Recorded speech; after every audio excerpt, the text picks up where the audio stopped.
Hi, welcome to another edition of Onside SA. And as you know, the football's leaning towards the World Cup. We're still following our American football.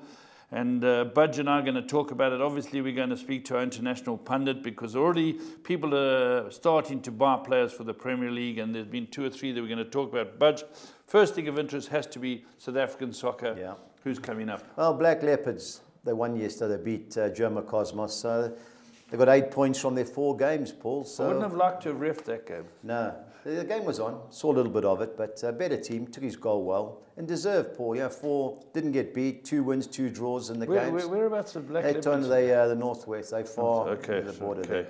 So it ended up 8 points, Black Leopards. Yeah, so they're comfortable. games, yeah. Platinum Stars, who went down into the playoffs. They got a reprieve, but it didn't help. Didn't help. Can't score goals. So let's get it right. Ajax are out. Ajax got automatically relegated. And Platinum Stars gone. Yeah. And Jomo's team doesn't come up. Obviously, they stay in the. Who won? So Highlands Park. Highlands Park won it easy. They got automatic promotion. Yes. So automatic promotion, and then Black Leopards, the other team. 2 down, 2 up. Okay, that makes a lot of sense. Lovely. So well done to all those connected. Black Leopards will be in the league next year. And of course, Highlands. They went up and down like a yo-yo. Yeah. Owen de Gama, I think, still in charge there. Is that right? So, good luck to them. Yeah. Yeah, great name from going back to Frickleton and the boys. It was a wonderful name. But now let's talk about what's going on. Let's see first of all, Stevie B, the legend, is back. Is Stevie on the line? Hello, Stevie. Good morning. Jeez, glad to hear you, Steve. I thought you'd still be intoxicated. No, well, I'm still on cloud 9. So, okay. It's just sinking in slowly. Congratulations, Steve! A fantastic win, and losing a player as well. That didn't help.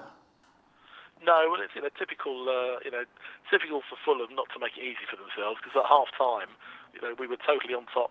We really played some lovely football, deservedly winning, and then obviously players sent off after 70 minutes. But I wouldn't say we were desperately hanging on, because in fact, after that, although Villa pressed, they didn't actually have a shot on target in the last 20-25 minutes. So I think we just wanted it more. I mean, the players just fought like tigers on the pitch.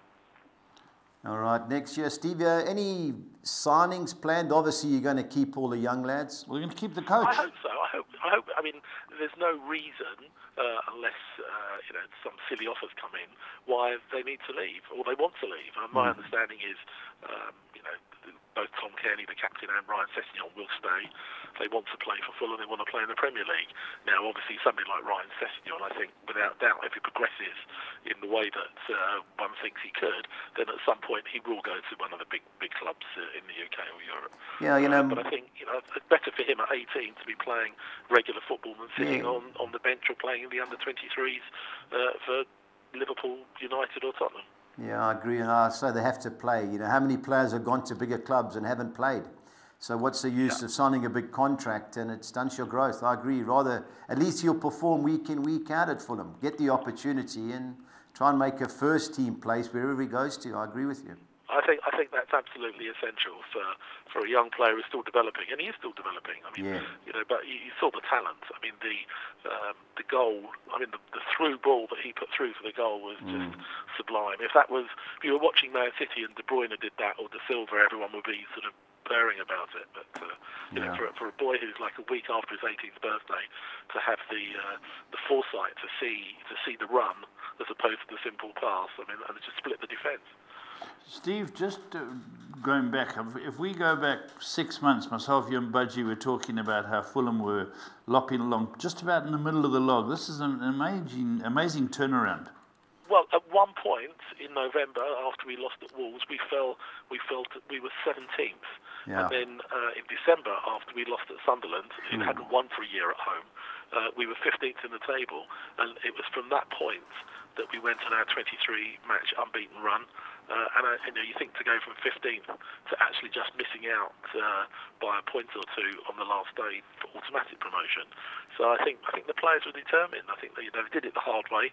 They had to sort of deal with the disappointment of missing out on automatic promotion, losing the first leg of the playoffs, and coming through strong after that. Yeah, and Steve, while you're on Fulham, the coach, you're going to stay? There's a lot of interest in him? I think so. I mean, I think He's still got a year left on his contract.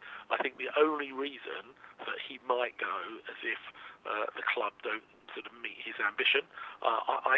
I would be very surprised if he goes, and I'd be very surprised if the owner does not put in significant funds to keep us up, because he went on record last week of saying that we're not going up just to make up the numbers and stay up. We're going up to compete. Now, you can only do that with serious investment in the right type of player. So I would be very disappointed if there wasn't. I mean, we do. Steve, how many Premier people? League strength at this moment in time. Sorry, Steve. How many people can you get into Craven Cottage? At the moment, the capacity is 25,600. They've got planning permission to rebuild the new stand that would take it up to effectively to 30,000. You need more. Obviously, can't compete with the big teams. But if we filled out 30,000 every week, then I think they'd be quite happy with that. Yeah, I think money is the last problem or concern for Fulham. Didn't you only try and buy Wembley the other day for a couple of $100 million? He's still in the frame for buying it, and I think the latest offer is close to £1 billion. Yeah, so maybe you can move. It's sort of separate to what's going on at Fulham, but it does show the intent of the owner and the fact that he is a substantially wealthy man.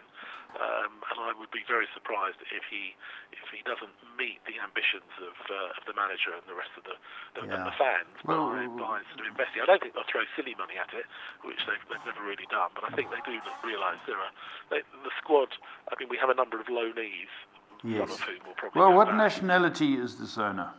Sadiq Khan. The owner is American. I mean, he came from Pakistan as a young man, completely self-made, built up a car parts business, and evidently is worth about £6 to £7 billion. Yeah, was it the Jacksonville Jaguars? I think is his team. Yeah, isn't he owns the Jacksonville Jaguars.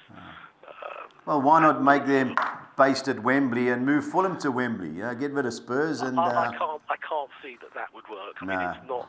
It's the wrong part of London for us. We wouldn't fill it like Tottenham can. We haven't got the fan base. Although not it's good yet to see there anyway. Close to 40,000 Fulham fans at Wembley on Saturday, but we wouldn't be able to fill it. It would be the wrong move. So I don't think that would happen somehow. Stevie, let's talk Champions League final. Now, Tubbs and the Egyptian crossdresser Mark Laboud went all the way out there. They sent me clips. Yeah, I'm very disappointed. He went sort of on a circuitous route via Moldova. Yeah. But it sounds like he had a really good time up until kickoff. Up until Gareth Bale came on, he was having a good time. But obviously, I was travelling back from Wembley, so I didn't watch the match live. I was on the train. There was a number of people who had it on, the radio were listening, and when I saw the highlights, I mean, the goalkeeper, I was just, you beggars belief that he could make two mistakes like that. Yeah, Jesus, you got a feel for the man. He's 24, and the Gareth Bale and now can talk Turkey with Real Madrid about his contract, because it was splendid play. But I think for me, watching it live, a lot hinged on Salah getting injured. Yeah, well, again, whether or not it was a sort of deliberate challenge by Ramos, he knew what he was doing. I mean, he is a very experienced hard defender, and I suspect they probably know that Mo Salah was the danger man. Disappointing for him, I heard. Disappointing for Liverpool, and obviously disappointing for Egypt, as it's likely he's going to miss at least the first of their World Cup games. Yeah, the 15th. Their first World Cup game for Egypt's the 15th. They say he's 3 weeks away. I think they're fairly sure he'll miss that. Yeah. All right, let's talk about the signings. But you've had a good look at the signings. I see Liverpool have jumped the gun and signed a couple of players. I know Naby Keita was signed last year. Keita was already lined up from last year. Yeah. So that agreement was in place. And you're right, they've jumped the gun. I mean, I suspect there'll be one or two biggish signings before the World Cup, but I suspect not much will happen until after the World Cup. Especially in a World Cup year, teams like to see how some of these players perform. You do get some mistakes. You can get somebody perform really well in the World Cup, but actually, when they come to the Premier League, it's a disaster. But I think it's a bit of sort of phony war at the moment. There'll be a lot of speculation, but I don't think there'll be much action. Yeah. Just talking about Liverpool, if Naby Keita was done last year, Fabinho has been done this year. Now, between the two of them, you're looking at 100 million. Yeah, I mean, this is, I think at the end of the day, I think this is the sort of, for those teams who aspire to guarantee, have a Champions League place, I think that's the minimum they need to spend, in all honesty. And when you think that, I suspect Liverpool will be looking for a new goalkeeper, I don't think that's the end of their spending. Having said that, I'm sure they will move a few players out, so it'd be interesting to see what the net spend is. Last season, I saw teams like Bournemouth and Huddersfield. Their net spend was, they were in the top sort of 6 or 7 of net spend. Yeah. Brighton as well. So the teams coming up often are the teams that they're not going to splash out 70 million on a player, but they need to buy sort of 4, 5, 6 new players in to strengthen their squads. Yeah. Steve, what's the latest on Wayne Rooney? I know he's moved to Washington. It seems to be that, I think at the moment he seems to be sort of favourite that he will go rather than stay at Everton. I just think I'd just be very surprised. And he wasn't, towards the end of the season, he wasn't first choice. Yeah. And I can't see that with a new manager necessarily, unless the new manager, and if it is Marco Silva, comes in, decides he wants Rooney's experience, playing for them or sort of around. But I think part of it might just depend on whether or not he and his family, and I suspect his wife will have a big say in it, as to whether they want to spend some time abroad. Yeah, and Marco Silva, I know that's touted. What is the latest in the newspapers where you are? It seems to be that he is a clear favourite. Okay. And I would have thought that they would want to get that done fairly soon, of course, so they could start making plans for the new season. I mean, he's a free agent. There's no reason for him not to be going now. Obviously, they wanted. I think we know that they wanted him last season when he was still at Watford, and that didn't happen. But I think if they still want him, I mean, he's available. So I'm not quite sure why that hasn't happened yet. Yeah, and the latest with Antonio Conte, is he going? Is he staying? What is the... Again, very, very strange. I mean, you'd have thought that there would have been a decision made or a statement made immediately after the end of the season. Yeah. But again, it's all gone quiet. So whether or not behind the scenes Chelsea are still trying to tie up who the replacement is, I mean, obviously 1 or 2 names in the Sarri is in the frame, or 1 or 2 others they were looking at. Maybe they're still trying to talk to them and convince them that Chelsea is where they should be. But I am surprised that, but certainly very few people, even like the players, after the cup final came out and really said anything to give any real indication that they were behind the manager. Yeah. Just before we leave, Steve, I want to ask you, the Premier League coming up next year, you and Budge give it a bit of thought here. How many England managers will there be? Eddie Howe? Sorry, how many? English-born managers will there be in the Premier League next season? Very few. Eddie Howe, I can think of. Is Neil Warnock, is he Welsh? He's a Welshman, isn't he, Neil Warnock? Well, Sean Dyche. English. He's from Sheffield. Yeah, that's what I thought. Yeah. Who, Warnock? Yeah. So Warnock, Sean Dyche, Eddie Howe. Yeah, that's it. And Sam will get a job somewhere, surely. Yeah. Yeah, I mean, there's going to be, as we know, I mean, in the end of the day, the Premiership merry-go-round. Whether or not we have even more managers bite the dust next season, I mean, it was pretty much half the managers went. And obviously, in the case of someone like West Brom, I mean, obviously they let 2 go during the year. So, yes. It didn't help them at all. All right, well, Steve, keep us up to speed with what's happening in the World Cup. That's getting closer. We need to know all the graft and the grit that's happening with the English squad, how they're looking, and how they've got hold of the tattoos. Yeah. Well, now we've got the playoff final out of the way, I can concentrate on what's going on in the rest of world football. Yeah, we need some good info for next week, Stevie, with regard to the World Cup. It's getting close. A lot of gambling going on. A lot of gambling going on the World Cup. I've got my money on Brazil. And actually, if you're aware, the Premier League fixtures come out 2 weeks today. Yeah. Fantastic. It's not long. So, all right, lovely. Stevie. Lovely. Thanks very much, as always, for your time. Pleasure. Talk to you next week. Okay. Bye. Cheers, Stevie. Bye-bye. Warnock's a Sheffield boy. That's what I thought he was. No, I didn't. I thought he was Welsh. But Tony Pulis was Welsh. Steve probably knows his home address. Yeah.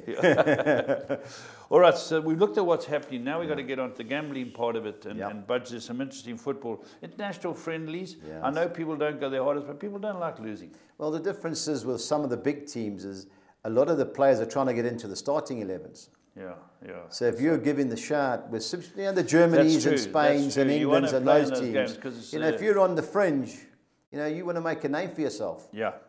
All right, let's have a look at them. We got them in slide form. Let's go and have a look at international friendlies this week, starting off with Austria, Germany. They're playing this in Switzerland. We spoke the Germans. Obviously, I think it's a war game. This, obviously, the Germans and the Austrians.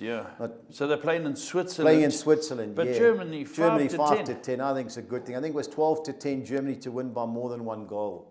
That's a good bet. Now that's an interesting bet. They're a good side. Germany, And they've still got that mop-head goat in charge. Yes, Joachim Low. Yeah, he's done a good job. Very good job. He's got a lot of youngsters. He's very good. He's got this hairstyle that every time I look at him, it's terrible. It's terrible. But he's well organised. There was a documentary on last Saturday I watched, 90 minutes, how they won the World Cup in Brazil. Yeah. Brilliant. Behind the scenes, the organisation's frightening. No, he's a top man, a top team. Yeah, 5 to 10 definitely. England 4 to 10? I know it's the wrong price, but I think they're going to have a full go. A lot of good young players on the bench, Loftus-Cheek and those guys. So there'll be no letting off. And Nigeria, they drew 1-1 the other day. They're at home against, it was the Congo. But they'll come fired up. I think it'll be open game. I think there'll be plenty of goals. Yeah. Obviously England 4 to 10, but it's a short price for a friendly. Yeah, I hope Nigeria have a go. No, they'll have a full go. They've got a lot of players that play in England. So where would they play this game? This is at Wembley. Wembley, eh? Okay, Sweden, Denmark. Well, it's played in Stockholm, obviously local neighbours, and they're both qualified, so it should be an open game. Obviously Sweden at home, and Denmark have got your man from Spurs as the main guy in the middle of the park. Eriksson. So Eriksson, Schmeichel in goals. I think a draw player here, Paul. Both nothing to lose. I think it'll be an open game, plenty of goals, but draw a big player in that game. Yeah, no, okay. Belgium now, Belgium, Portugal, Belgium, even money. They're playing at home. I think even money's a gift. I think it's Portugal, a gift. They're not going to use Ronaldo. I agree with you. I saw the squad the other day. It's stacked, especially with attacking talent. I think they'll be too good for Portugal, especially at home. Yeah. Just we're talking about the Belgium lineup. We're talking they're going to play Company. Well, they're going to be Company, Vertonghen and Alderweireld. That'll be the 3 centre-halves. The middle 2 looks like it'll be Axel Witsel, who plays, I think, in Russia, and your man Dembele. And the 3 up front will be De Bruyne, Hazard and Lukaku. I don't know who the 2 wing-backs will be, but that's how they're going to play. No, they're stacked. They are stacked. Plenty of players. All right, I think they're a bet. Republic of Ireland, they didn't go through. Well, it's a friendly playing in Dublin, so you've got to... Likewise, Paul, I think there'll be goals in that. The USA have been struggling. They didn't qualify for the World Cup, so they're under pressure. They beat Bolivia 3-0 in midweek, so they'll come and have a go. But you've got to think the Republic of Ireland. They got beat 2-0 by France in midweek. They should be too good for the Americans. But plenty of goals again in that game for me. Okay, let's move on. Iceland, Norway, 2 Nordic sides. Iceland have gone off the board lately, but they're playing in Reykjavik, which is at home. So Norway, none of them have qualified. No, Iceland have qualified, but Norway haven't. Okay, who's the team that does the clap? That's Iceland. Fantastic. Brilliant, yeah. Go to their supporters. But they've been out of form lately, and their main man is out of action. The guy signed from Sigurdsson. Was at Everton, he's out of form, so likewise, Paul, nothing to lose, especially for Norway, away from home, have a go. Got a fancy Iceland, sorry. Okay. But Mexico, well, they drew with Wales the other day. This is playing in Mexico City, so this is their last game at home before they travel. Scotland got beat the other day. Got a fancy Mexico, but 3 to 10. Whenever they announce, they say there's 75,000 people in the stadium with 7 mariachi bands. If you draw if you draw a seat in the stadium in Mexico next to a mariachi band, you've got to end up singing along. We ended up singing along with them, the '94 World Cup, Ireland, Mexico. We were with a mariachi band. It was brilliant. But they were winning, so they didn't stop playing. But, they're very good, the mariachi bands.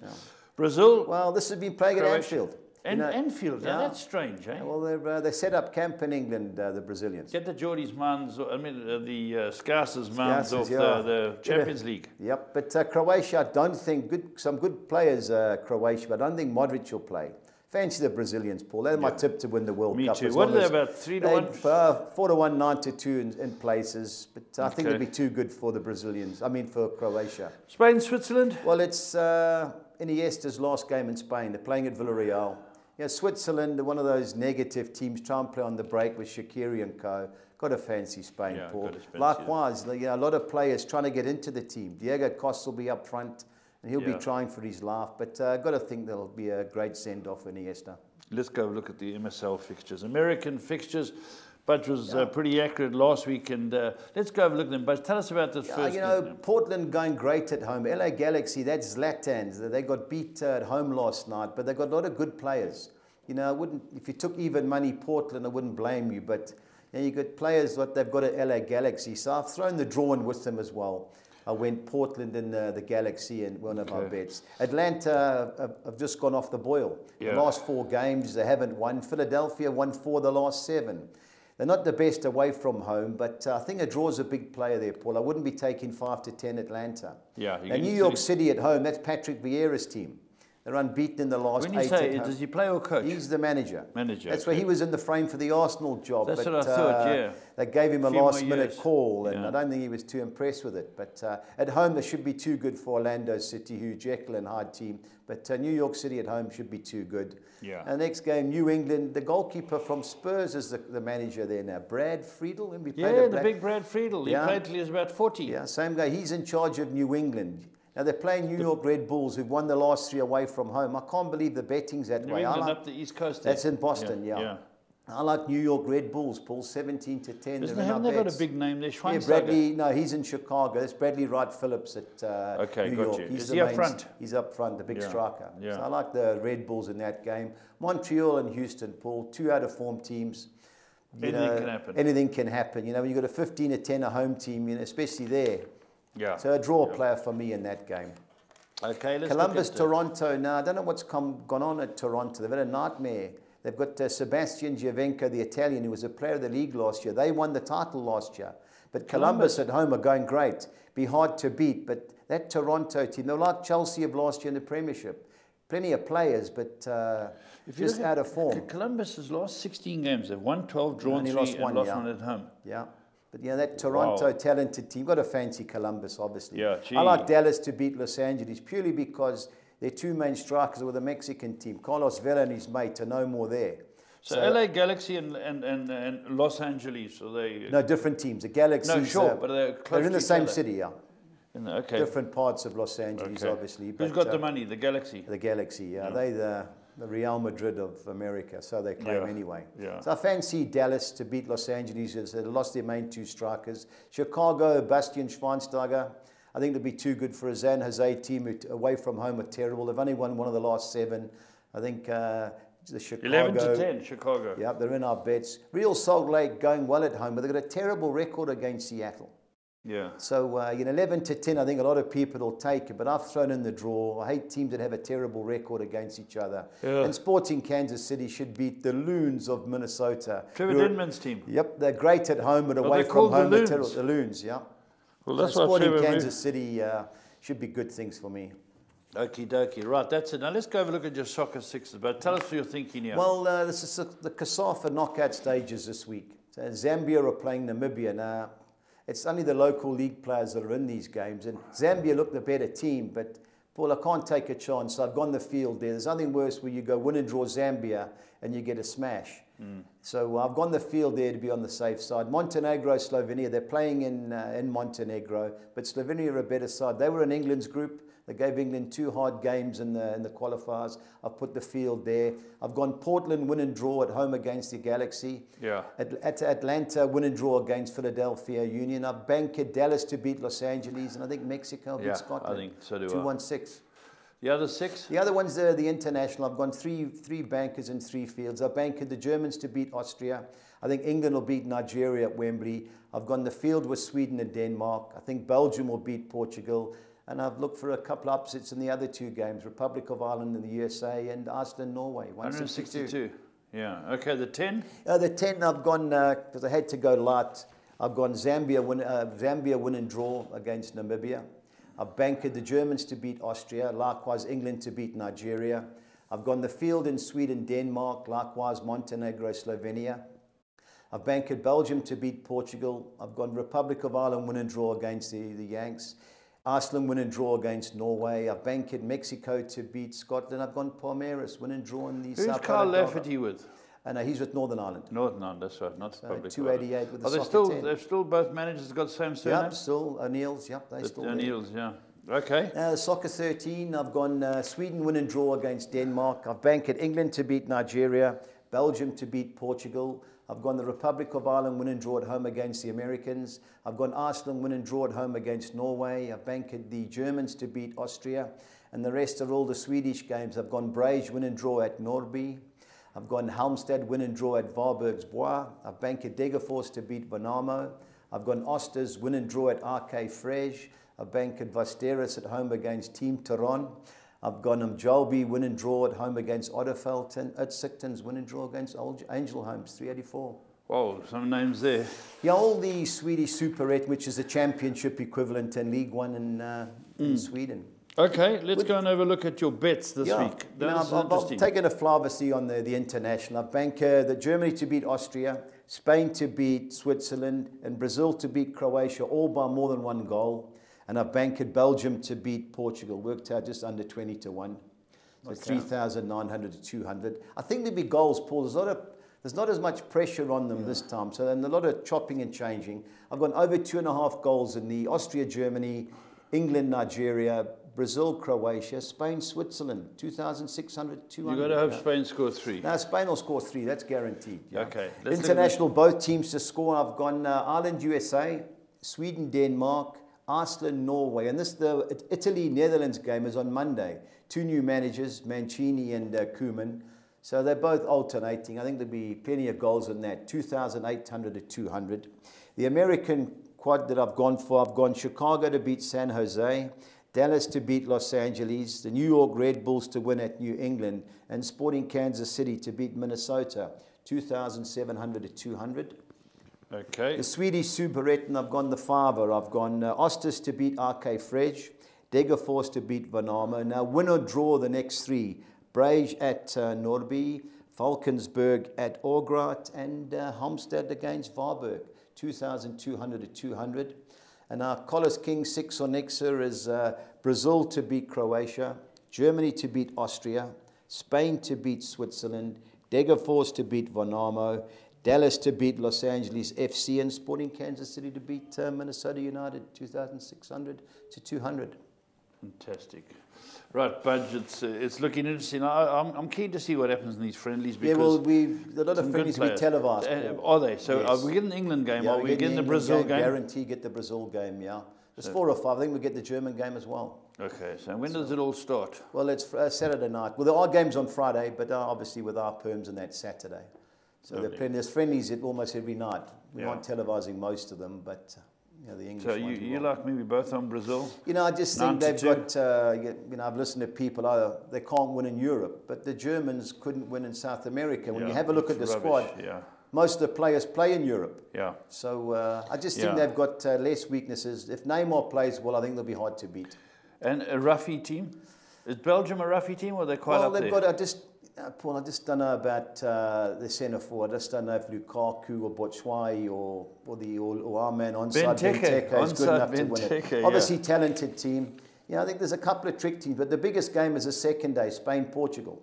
Yeah. Whoever wins that, because if Spain don't win it, they get thrown into a nightmare draw. Will a guy like Ronaldo play? He won't be playing this weekend, but guaranteed to play in the World Cup. Yeah. All right, Budge, thanks very much. Tamarafi is Uruguay. Uruguay, eh? Okay. I just think defensively they've got the Atletico Madrid players, the goalkeeper's okay, and they've got Cavani and the biter up front, Suarez. So they're stacked. But their last 16 game could be Portugal or Spain. So it's tricky working it out. Once we get it, and I'm pleased to hear that Steve say we'll get those football fixtures in 2 weeks' time for the league. That'll be great. Well, there we go. That's our information from this week. Make sure you stay on side.